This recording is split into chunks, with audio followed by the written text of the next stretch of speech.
Right, our next speaker, Judy Sheridan Gonzalez. RN is the president of 40,000 member New York State Nurses Association, New York's largest nurses union. She worked for over 30 years as an emergency room RN in the Montefiore Hospital in the Bronx, as well as a variety of other specialties in assorted healthcare environments. She is part of an active group of nurses engaged in transforming the organization into a social justice union, pledged to participate in uniting labor and community in order to construct a movement dedicated to combat inequality and committed social change. Following Judy will be John Forrester, who's the first vice president of Local 375, DC 37, asked me for 9 years and recently stepped down from DC 37 Executive Board. He was a community organizer from the South Bronx and Lower East Side for 15 years and has been a union organizer for 18 years. He served on a host of labor committees from the People's Climate March in 2014. Mr. Forrester also founded the DC 37 Climate Justice Committee and serves on the steering committees for several labor and climate initiatives, including PCM New York and National Convergence on the Labor Network for Sustainability. And Anna Orozco is the Climate Justice Policy and Programs Coordinator at Uprose. She was born and raised in New York City and has a strong commitment to social justice. She worked with an environmental justice organization based in California on a campaign that successfully stopped an expansion project at the Chevron oil refinery, which was being built in a predominantly low-income community of color. Ms. Orozco also worked on several policy issues affecting the Latino community in New York City and in the field of HIV and AIDS, education, and prevention. So please welcome them. This is really wonderful because Henry kind of introduced this topic, and I'm going to show you stuff that we do for popular education for our members. I agree with Henry. If our members aren't mobilizing around this, aren't hysterical about this, and aren't pushing this as union members, or our communities aren't up in arms about it, we're not going to be able to win this because it's kind of abstract. It's not one of those things that hit people immediately until we get a hurricane or a really terrible climate disaster. But it's something that really does require people to be educated about, to understand, and to be very concerned about, and feel like this, as Naomi Klein said, this does change everything. So as a nurses union, we have 40,000 members. We did identify climate change as a health emergency. It's also a societal emergency, and we don't have the luxury to think about it. As union members and as nurses, we do defend marginalized communities, and we understand the consequences of climate change. The first thing we had to deal with is to clarify that climate change is not, that global warming is not a hoax, which is what we hear in some of the periodicals. This is just a quick graphic that we would show the difference in a very short period of time, 1984 to 2012. About half of the Arctic ice shelf has disappeared. This is pretty scary. Not just that we're losing ice, but what is the impact? So these are kind of the things that, I know probably this isn't preaching to the converted here, but this is what a lot of people don't understand. What are the impacts of these temperature changes? How does it affect our health as a people? If you look at the graphic, I don't know if you can see it that clearly for those in the back, people say, well, why are we getting so much snow if there's global warming? What does that mean? Well, the increase in precipitation in the environment is increasing these heavy snowstorms in the coastal areas. So that's why we're seeing all this snow in New York City, Washington, and all the kind of coastal regions. But in the mountains where we need it to prevent droughts and to have enough water, we're not seeing that snow, because this is a direct impact of climate change. And we also see the heavy rainfall, we see droughts, we see floods, we see hurricanes. And with the increasing temperatures, we also see our wildfires and all those kinds of things. So when we talk about fossil fuels, a lot of people don't even understand what that means, or they hear about carbon. So we're trying to explain, what are we talking about? Carbon-based fuels is what we mean when we say fossil fuels. And again, this is like a popular education piece for members who have asked these questions. How do we link carbon dioxide? What happens? And we talk about it being captured and stored. Carbon dioxide is released into the atmosphere when you don't capture and store it, which is what happens. So the release of this sequestered carbon dioxide, as well as methane, nitrogen, and water vapor, because of excavation, directly because of the excavation of oil, gas, and coal, that's what we're talking about when we talk about man-made contributions to global warming. So, a little history. Why was that? Why is that? So this carbon was removed millions of years ago by animal and plant life, and it was sequestered. When people ask, what's sequestration? You know, we try to break this down so people actually understand the science. It's important. So burning these fossil or carbon-based fuels releases that carbon, and we have the increase into the atmosphere. So why is that a problem? So carbon dioxide absorbs the heat emitted by the warm surface of the Earth, and it prevents its loss into space. As you can see on the one on the left, we have more heat escaping into space because it comes down with solar radiation, it re-radiates, and it goes back up to space. But what happens with the greenhouse effect that's enhanced is it gets trapped by these gases and makes the planet warmer. In fact, it's so serious. I think Henry was talking about studying anthropology and in engineering. Some anthropologists, some geologists are saying we've entered a new epoch, a new era called the Anthropocene. There are debates about this. And if you look at this graphic, all those years have passed from when for time immemorial, and that tiny little thing on the top is our Holocene epoch. And they're saying that now the past 200 years, because of what's happened so dramatically, we might be entering a new era. So this scary stuff should get us all on board with saving the planet, and why isn't that happening? I think that we all know these people. These are the same people that are against unions, that are harming, that are against income, that are promoting the wealthy to get more money, and are the harbingers of income inequality. The 0.001% among the wealthiest families in the world, these climate deniers, their objective is to crush democracy and to do all the terrible things we know about. And to deny, they say climate change is a hoax. So years ago, maybe people thought the dinosaurs might have said climate change was a hoax, but look what happened.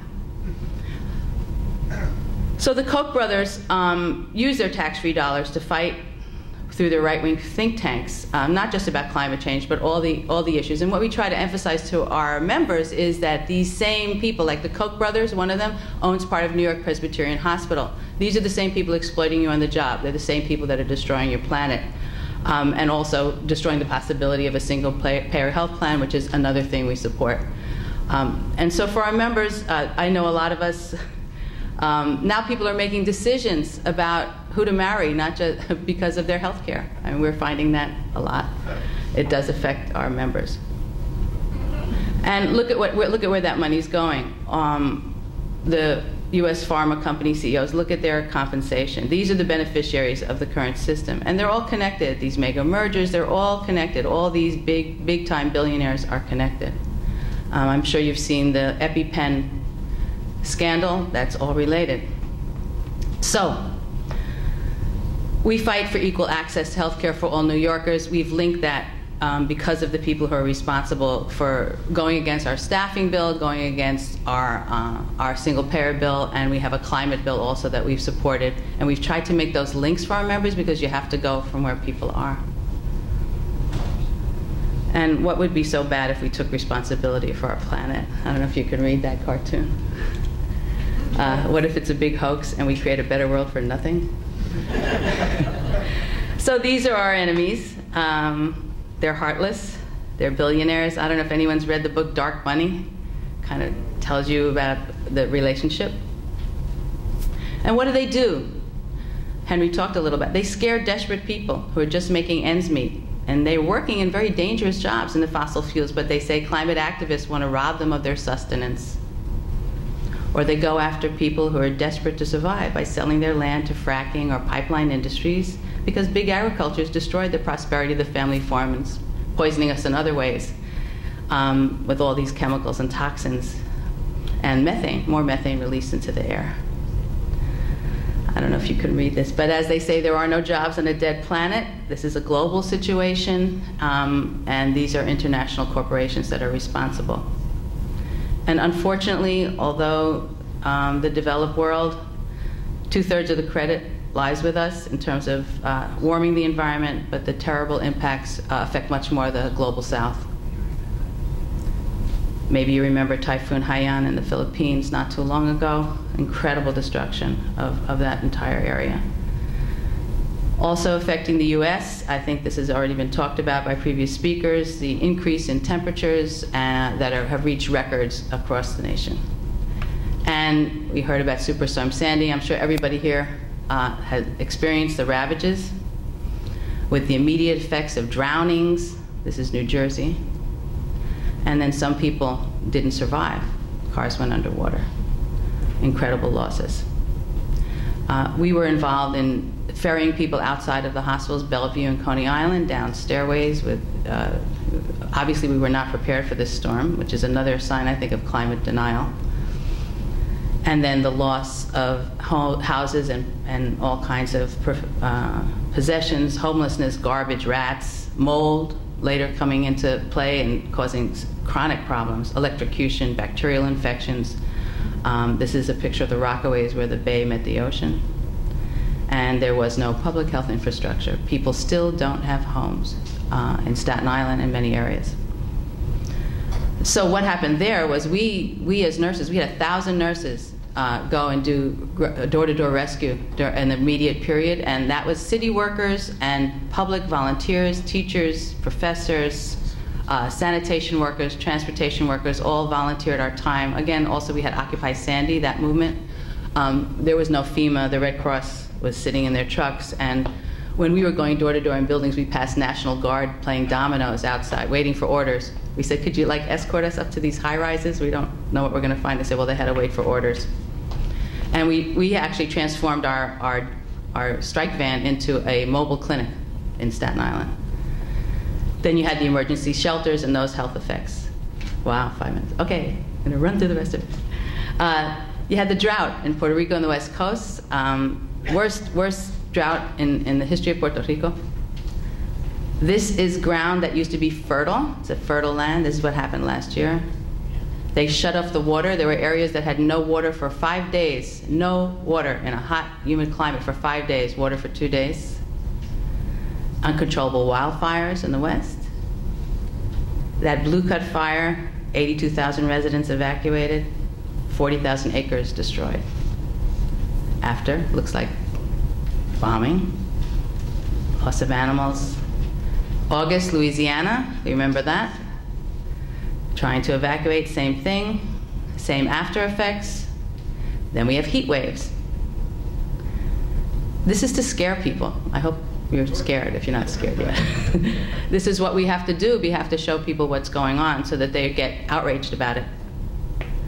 The Intergovernmental Panel on Climate Change says that heat waves are so frequent. 40,000 people died in 2003 in Europe, the hottest time in 500 years, and these statistics go on.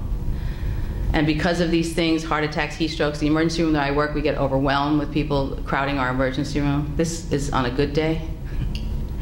And then we have air pollution. The Bronx, where I live, we have the highest asthma rates in the nation.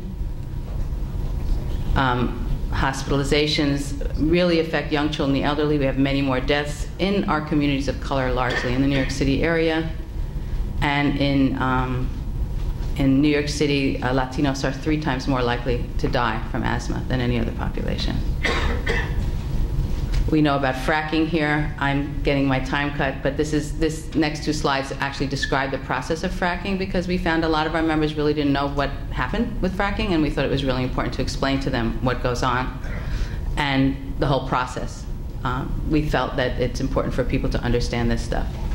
And of course, we had our movement, wonderful movement in the state, and everybody worked so hard to ban fracking. That was a big victory. But fracked oil is getting transported. That's why we mobilized against what we call the bomb trains. What did the bomb trains do? Kill 47 people in Montreal. When they exploded, you have that fracked oil, that volatile back-end crude, that is transported in containers that are designed for orange juice. We had 1,000 nurses show up in the Port of Albany against the bomb trains. We tried to link our education to our members to an action where they felt connected to the community. That was very important, seeing that they were part of something bigger. And participated, there was actually very creative things in Albany after that, with people sitting on the tracks, and we were there, we were a presence there. And of course, I think you know about the Dakota Access Oil Pipeline struggle. I have 2 minutes. This is what happens when water gets poisoned. massive protests. And here's just a graphic that kind of explains the before, the after, and the during of what happens with it, and the impact of climate change on human health. I'm not going to bore you with the statistics, you can see it, but just you can see that this is something that really matters to our members who see the impact of health. And then we ask them, what are they going to do about it? They want to stay in a polluted environment. Hurricane Matthew, the most recent example, the horrors of Hurricane Matthew, particularly in Haiti, but also in our South. And this is the future we have to look forward to, right? Or, do we have this? Is this our choice? Great food, farms that are not toxic, all that kind of alternative energy, healthy eating, cleaning up our waterways, clean water, beautiful fish. Don't pull dolphins in with tuna. Good union jobs and clean energy.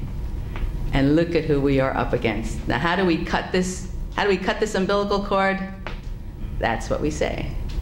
Yeah. And we're not alone. There's 500 institutions committed to this. We want to be part of it. That's $3.4 trillion. That's not hay. But we also have to educate, agitate, organize, mobilize, and divest to save our planet for the future. That's it. Thank you.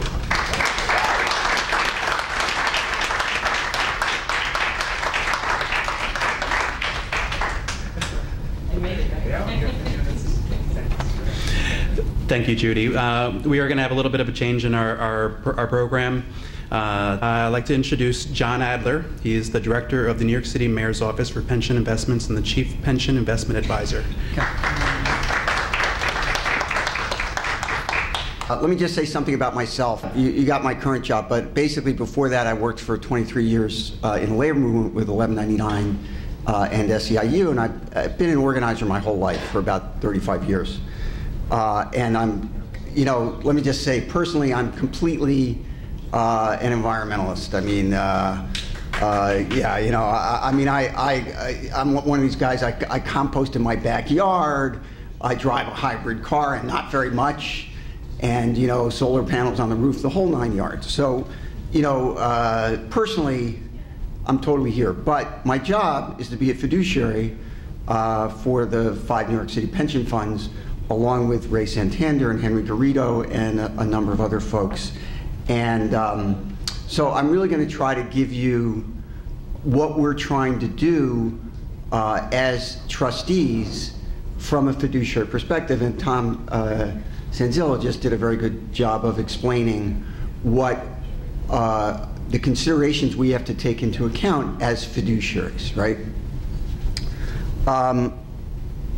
So about a year ago, Mayor de Blasio announced his intention to have the pension funds of New York City divest from thermal coal, as well as conduct a comprehensive study to develop a long-term investment strategy to address climate change.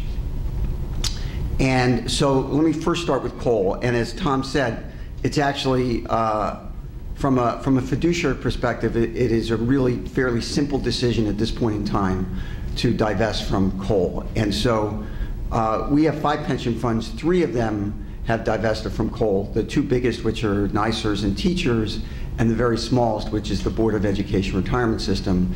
The 2 in the middle, which are represent our uniformed workers in the city of New York, the Fire Pension Fund and the Police Pension Fund, essentially voted not to divest from coal.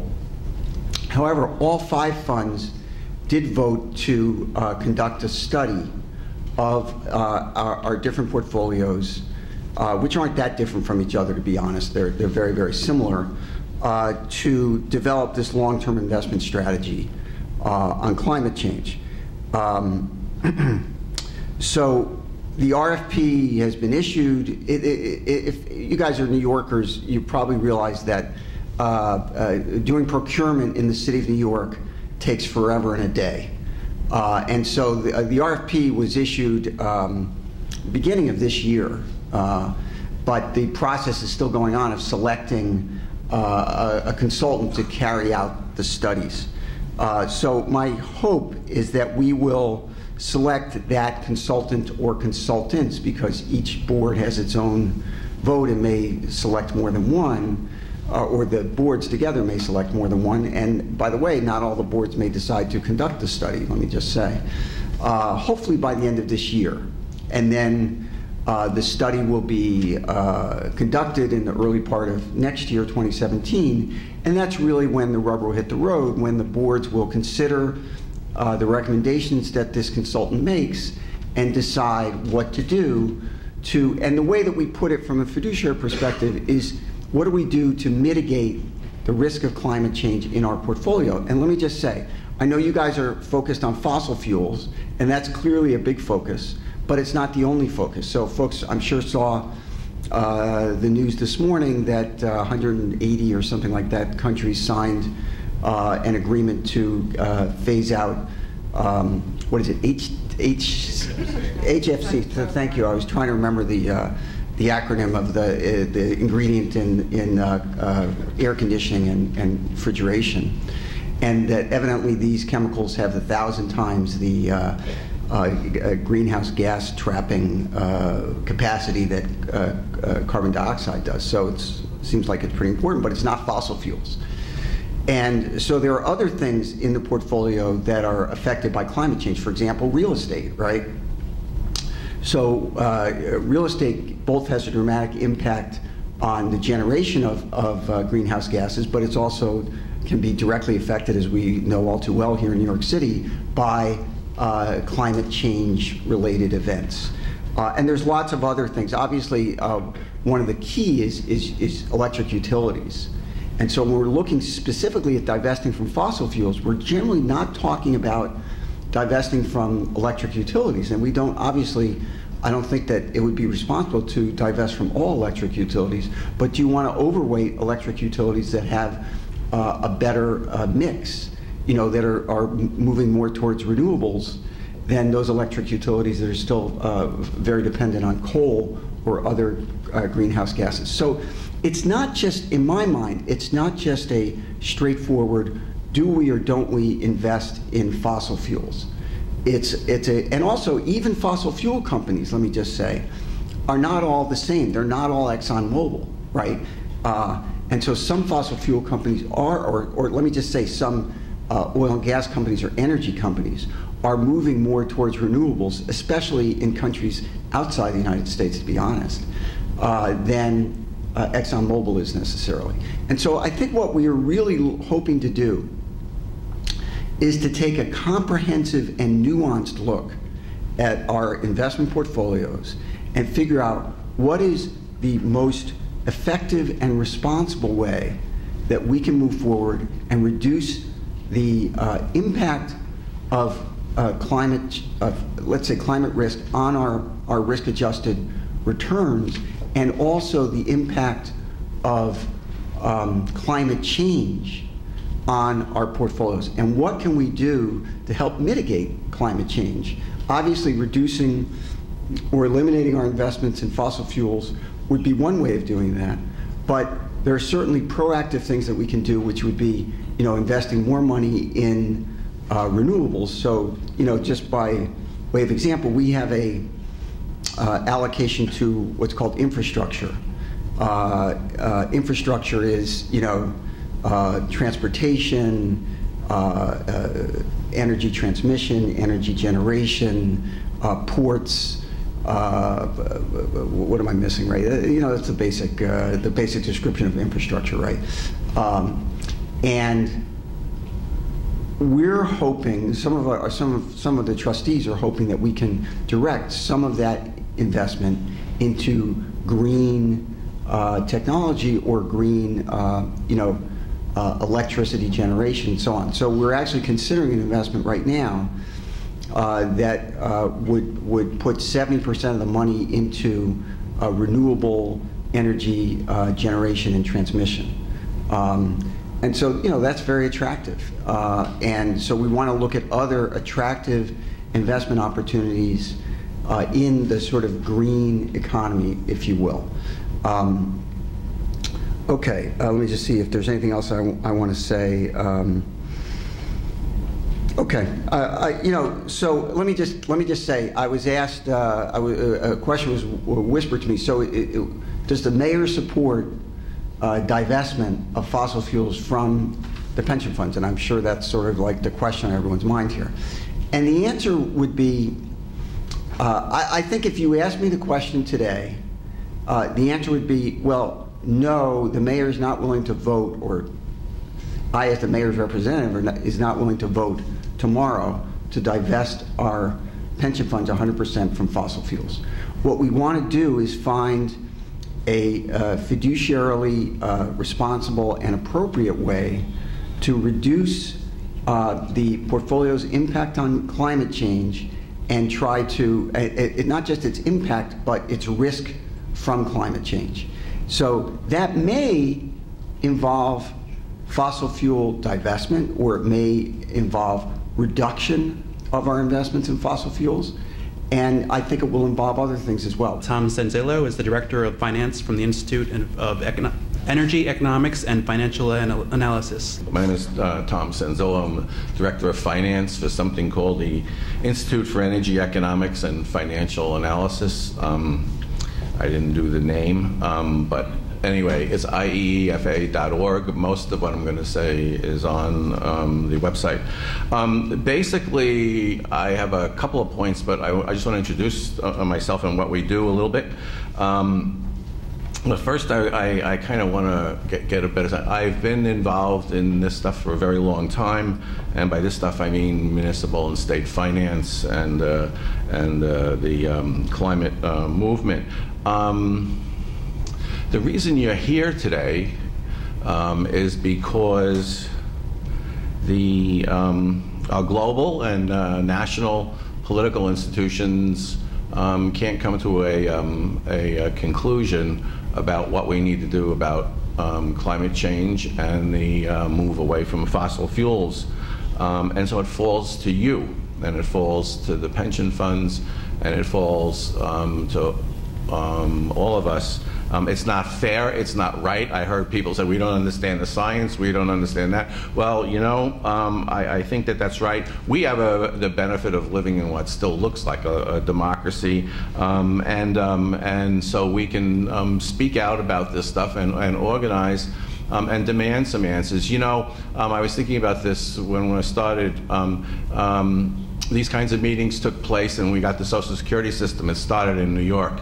These kinds of discussions got us building codes that are now the dream of the world for building, and also to protect people from fires and damage. And New York City is also the place that started immunizations of children from all of the diseases that we know. New York City and New York State is also the home of immigration for the people around the world still. So we lead. And incidentally, when I get to the end, you're going to see New York profits also, because I do business. That's what I do. For a long time, I was involved in running the New York City Pension Fund and the New York City Comptroller's Office, and then was the same at the state level. And so I was the fiduciary and had fiduciary responsibilities and kind of understand a little bit about it. But I also have a lot of skin in the game. I called my brother before I came, who's my family historian. He says, we have 2 uncles, 1 aunt, my mom and my dad in the pension system. We have him, my sister-in-law, me, my son-in-law, which is also my granddaughter and daughter. He said, I don't even know how many cousins. I got a lot of skin in this game.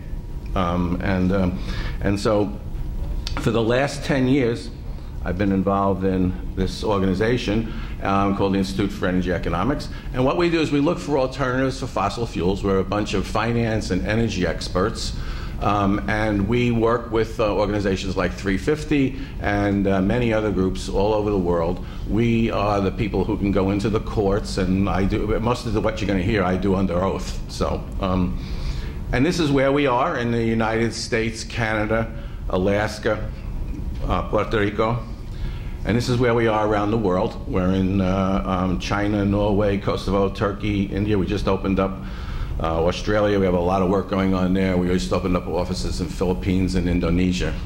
This is how the climate movement is organizing, and we do financial and economic and energy supports all over the world. That's just the words. Anyway, I want to do 3 things today. I want to talk to you a little bit about the structure of an institutional pension fund. I want to talk to you about the changing profitability of fossil fuels. And I want to talk to you about what the fiduciary options are and maybe, where we can get some movement going. So the structure of an institutional pension fund, and let me just go through this quickly. I guess when we sent it, it butchered it in the movement. Anyway, the most common types of funds are pension funds, endowments, insurance companies, mutual funds, and the like. They are all structured to support beneficiaries. In our case, the pension fund supports employees and retirees. 401k plans that sponsor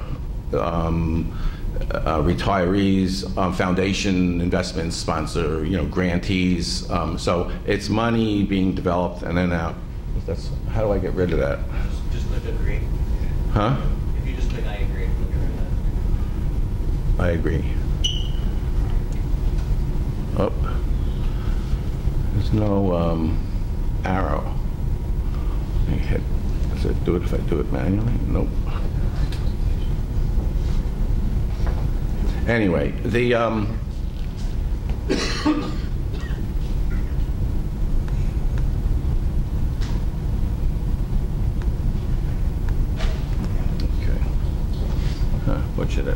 Anyway, so the boards of trustees are fiduciaries, and they're the people who make the decisions. They hire the people who are the staff of the funds and the service contractors.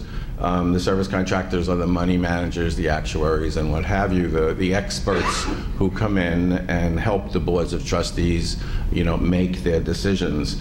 It's not the other way around. The money managers do not control and do not are not the final decision makers. It is the fiduciaries. Henry's a fiduciary, and I don't think Helen's on the board. But anyway, but often it's the other way around. And so you have the money managers dictating policy, and the money managers of Wall Street.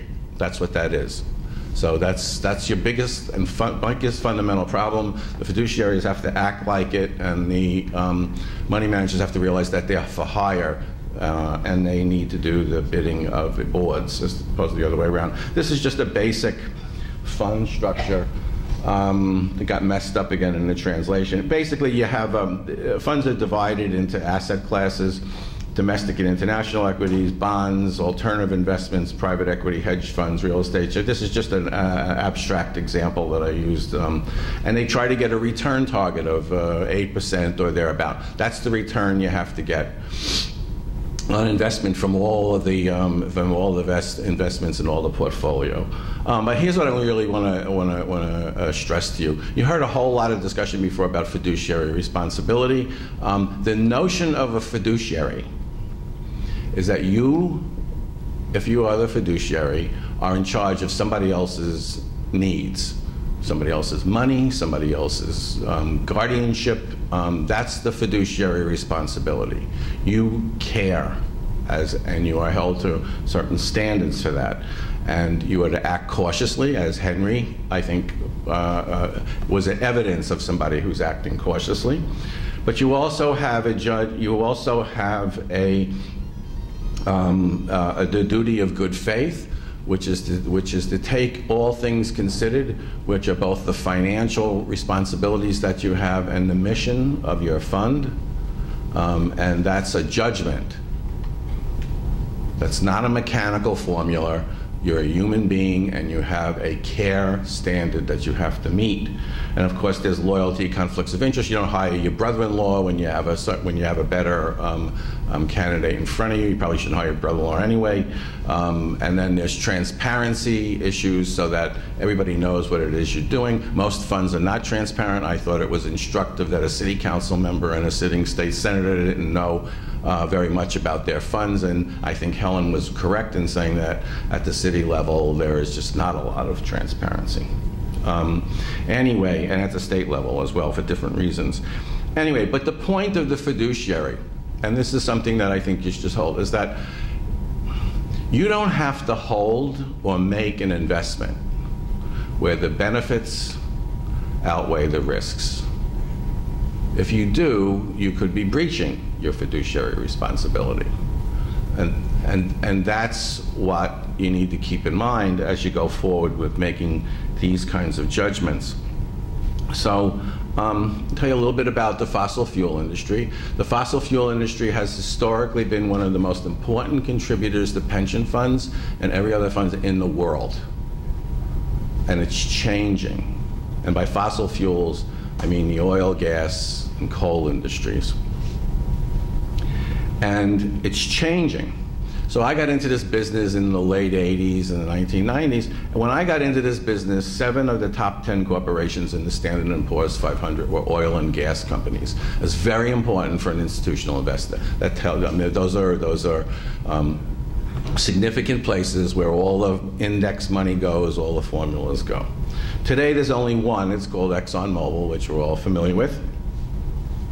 And that tells you that from the point of view of world growth, these guys are less relevant than they used to be.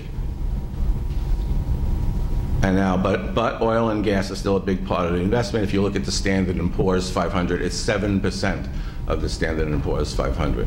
So you could generally take that as a benchmark for most funds, although it's give or take. And as I think it was Helen said, or was I don't know if it was Helen or Liz who said that they didn't quite know how much was invested in fossil fuels. I think that's true, and it's not necessarily a pernicious thing because they're organized around those asset classes. But it's time to drill down because of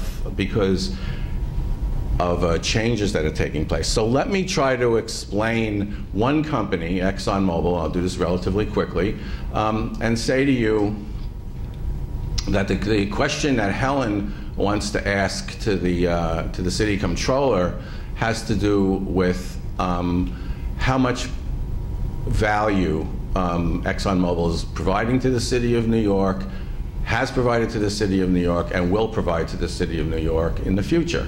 That's a fiduciary question, right? Well, it's going to be a lot less than it used to be. And I'm talking billions worldwide for Exxon.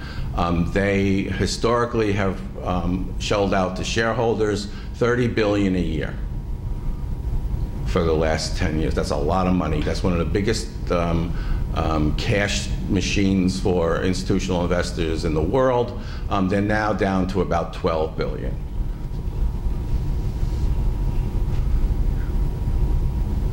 So when you want to ask a question, will the fossil fuel, and they're the leader, well, will the fossil, many of these other companies are freezing their dividends and what have you.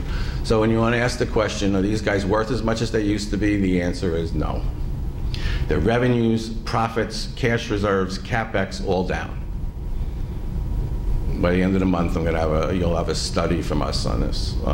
Long-term debt is on rise. That means that company was borrowing, had a steady long-term debt of about $8 billion a year. Now it's over 40. That means they're borrowing to pay the dividends and to pay the profits out to the shareholders. It means their business operation no longer covers their expenses, their capital investment, and the dividends to the shareholders. And you'll see in our study, it'll show that they really never did have much. Their major driver is oil prices. They're low. They will continue to remain low as far as we can see. And they're not going to go up over 100 or 150 where they make most of their profits. They are in the midst of climate issues. They've been so active on the issue that now the New York State Attorney General, Massachusetts Attorney General, and the Securities and Exchange Commission is investigating them. As a shareholder, you ought to worry about that. So you got down profits and investigations. That's ExxonMobil right now. That's what you got going forward in the oil and gas industry. Now, this I wanted to show you, and this is a little bit unprecedented. This is the last 5 years of ExxonMobil versus the Standard & Poor's Index. As you can see, they are lagging the Standard & Poor's Index. For the past 30 years, they have been dominant. They drove it. The red line was above the blue line. They drove world profits. Things have changed.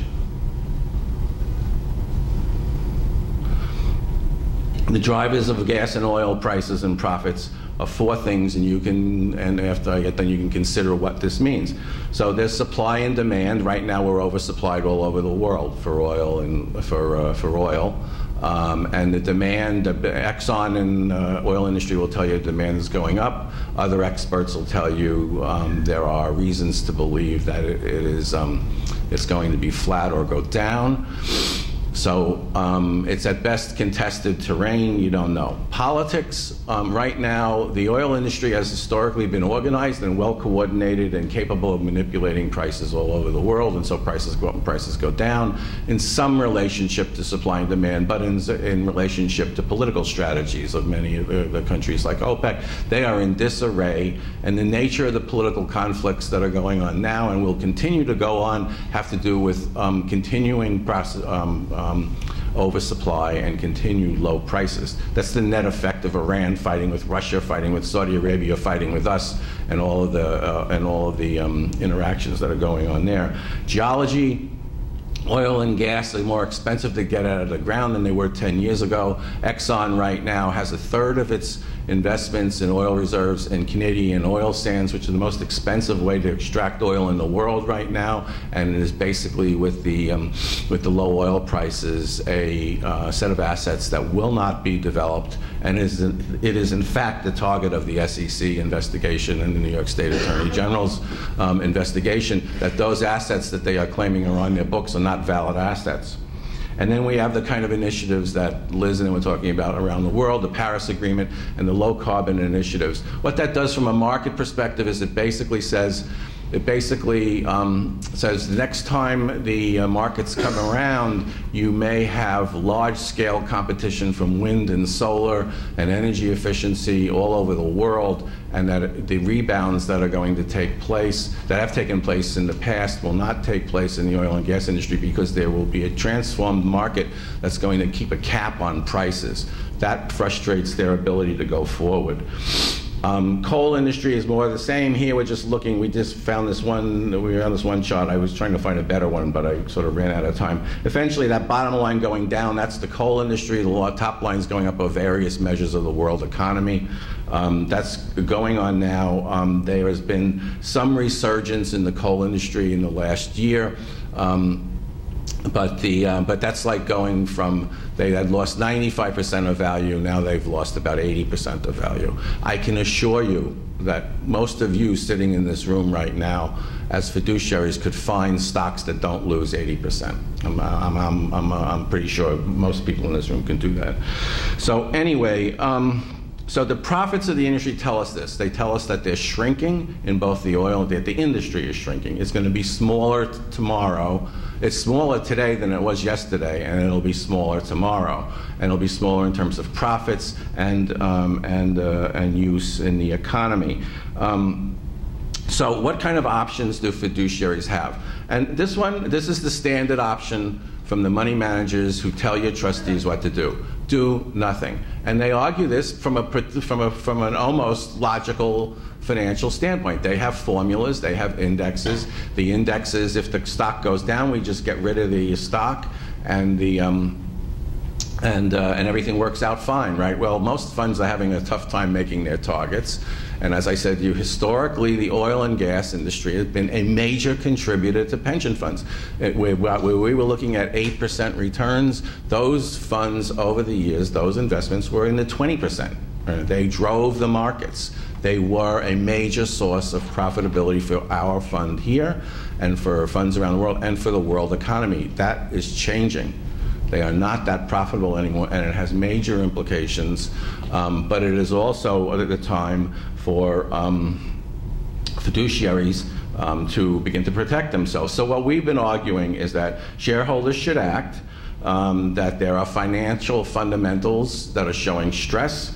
There's a weak outlook for the oil and gas industry as well as the coal industry, that the holdings are too significant in the funds for simply to say that the index funds are the way to do it. They will lose value, more value for you on the fund than they will be able to act to offset losses. And there were also bonds and private equity investments, which I'd be more than interested in. So the question becomes, what's management's plan to turn around conventional oil sands and natural gas competition operations? And the answer is they don't have one. But you need to ask those questions. So we would argue you protect the fund, and the asset allocation study that Henry referred to before is the place to do it. The fiduciary tells the money managers, we want to know what a zero fossil fuel fund looks like, and we want to know how we meet our targets in that. And I would tell you, 10 years ago, you couldn't ask that question and get an answer. But you can do that now, and they can reconstruct the portfolios. It's not something that's done overnight. It isn't something that's done easily, but it's definitely doable. You need to ask the companies currently about finances and climate change, and the divestment decision that needs to get made by the fiduciaries comes out of those two dynamics. You know, I think if funds go through their own processes, they will come to the conclusion to divest. But I would, and I think we need to keep the pressure up to ask the right questions and to do the right thing. And then just finally, I always say that the environmental movement is probably the best investment bankers that I've ever been involved with, and I've been doing this for 25 years. And I'll just end with this. In 1990, I think it was, that we were criticized for opposing a garbage incinerator at the Brooklyn Navy Yard.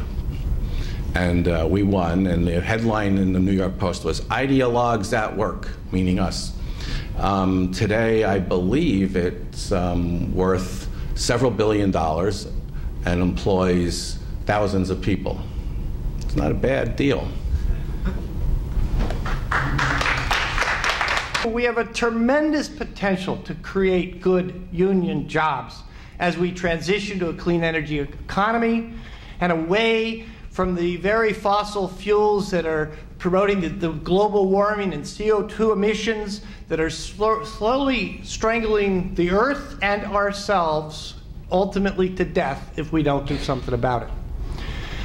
This has been an ongoing struggle. We worked closely with the Bloomberg administration originally around Plan NYC.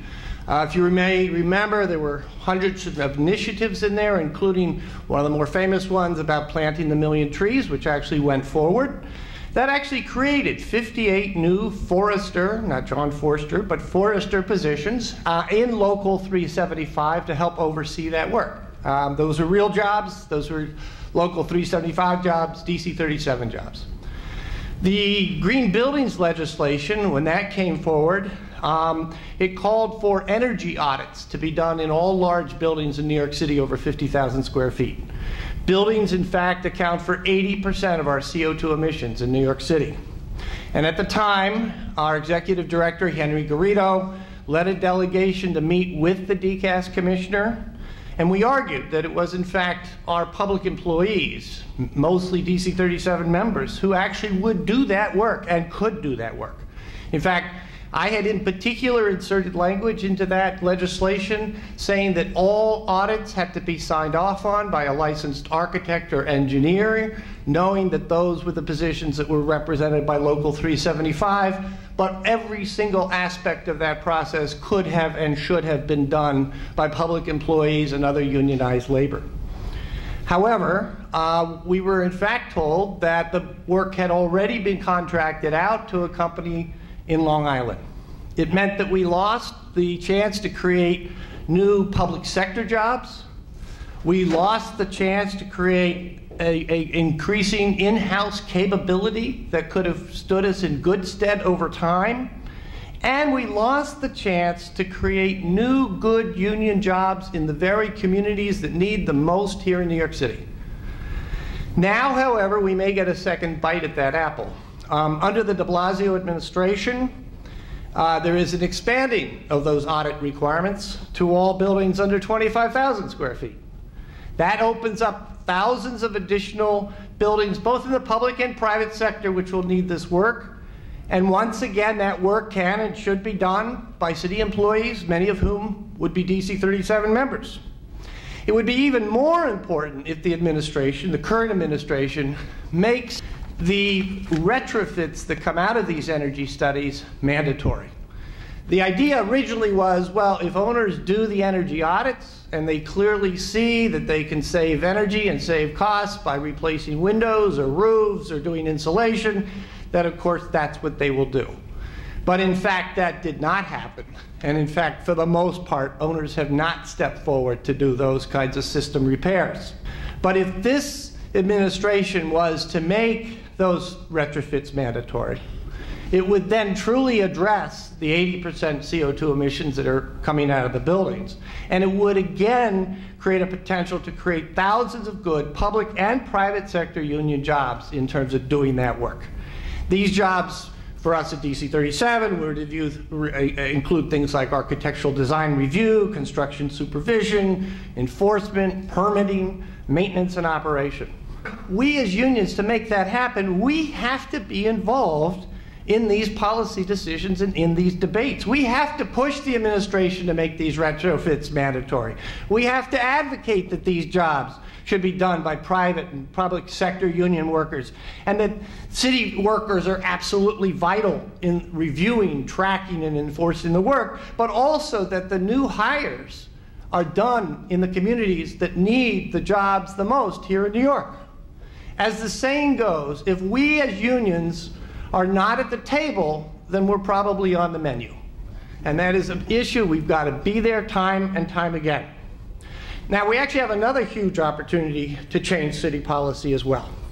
Recently, the de Blasio administration committed to creating 100 megawatts of solar energy by 2025 by placing solar energy systems on public buildings. It's a very good, very important initiative. To give you a perspective, the city of New York uses approximately 1,000 megawatts per hour of energy, and that's the government. And the city, the entire city, uses approximately 10,000 megawatts of energy per hour. We're talking about 100. Not nothing, not everything, but not nothing. The current solar contract calls for putting these solar systems on 88 public buildings, 66 of which are public schools, which is great. The contract currently is held by Tangent Energy Solutions. The problem is that the financing model that is being used is called, and Sean referred to this, is called a PPA, or a power purchase agreement. And it represents the complete privatization of this process. It means that the private contractor will design the system, will build the system, will maintain the system, and will own the system for 20 years. Owning private systems on top of public school buildings, great idea. It means that there are no requirements to hire union labor. It means that there's very limited public review or oversight, and no requirements to hire locally. Moreover, the city is guaranteeing in this contract a payment, an increasing payment, for every kilowatt of energy that is produced. And so what we end up with is a system whereby the contractor has a guaranteed profit rate based on the number of solar panels that they would install. But the city, meanwhile, carries the liability that if this company, for instance, goes bankrupt, as did its predecessor, son Edison, then the city is caught holding the bag. It is an absolutely awful model. But municipalities have liked it because it requires no upfront money from them and very little participation. But it also has no labor requirements, little oversight, no local hiring, and, as Sean pointed out, almost all of the energy cost savings will in fact go to the contractor, not to the city, which become very substantial over time. Traditionally, the city would float bonds to raise the required capital. The city would then set the terms of who would do the work. They could use city employees to review the design, the construction supervision, the enforcement, the maintenance operation. They could mandate local hiring.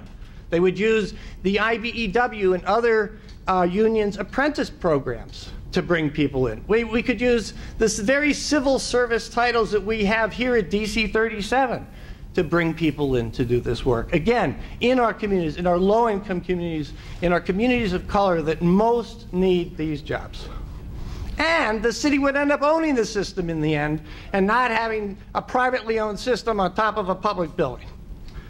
The Tangent contract represents about 15 megawatts of energy, and so there are going to be several more contracts coming up in order to fulfill the 100 megawatt target. So now is the time to get the administration to change how it will fund and build these systems. If we get the city to fund the projects and define the terms of the projects and how they will be designed, constructed, and maintained. This transition to clean energy is terribly important, but so too, we have a great opportunity to do it the right way, to do it using union labor, building in-house capability that will serve the city for years to come, and creating jobs for New Yorkers who really need them. And it's important, well, it's important not only in the building of solar energy, but in the entire transition to a clean energy economy. Solar on private buildings are going to need oversight and are going to need enforcement. The institution of geothermal systems and heat pumps are going to need that kind of insight. And just to give you some idea where we're at on that, St. Patrick's Cathedral just built 10 geothermal pumps that will heat and cool St. Patrick's. It's real stuff that's happening. And the move towards offshore winds as well. I mean, the tremendous turbines that will be needed for that will be certainly built in the private sector, but we've got to gear up to provide the infrastructure. So things like the Brooklyn Marine Terminal have to be completely refurbished and run. And those are many jobs, again, in both public and private sector unions that would be participatory in that. If done right, the transition to a clean energy economy has the potential to create thousands of new jobs in both the public and private sector. However, creating new jobs is not the only reason that DC 37 and other unions need to be involved in the transition to clean energy, because environmental justice is equally important in the fight against climate change. And I'd like to, at this point, turn it over to Anna Orozco. Thank you. This idea that there is a difference or a dichotomy between the labor movement and the environment is a false dichotomy. It is a division that is being driven by companies that benefit from the fossil fuel economy, and we cannot allow them to divide us. We cannot allow them to divide and conquer, which has always been their strategy since the beginning of colonization. So we have, in Sunset Park, Uprose has worked many years to develop and cultivate relationships with the industries along the waterfront in conversations around a transition and what that would look like. What that would look like for the companies, what that would look like for the workers, what that would look like for the community, to ensure that nobody is left behind. To ensure that in this transition process there is jobs training programs that are available and accessible to our community, that there are more green jobs training programs in schools, starting at the elementary school level, going all the way up through university levels. And that those sort of education programs are accessible to our communities, to those of us who are affected first and worst and who bear the brunt of climate change. Industries that are polluting deliberately go into low-income communities of color because they have the idea that we are not organized, we are not politically savvy, and we don't know policy that already exists to protect our health. And that if we do learn that we're not going to do anything about it or don't have the time or resources to do anything about it. Environmental justice is the movement to fight against deliberate environmental racism, which you can see examples of across the country.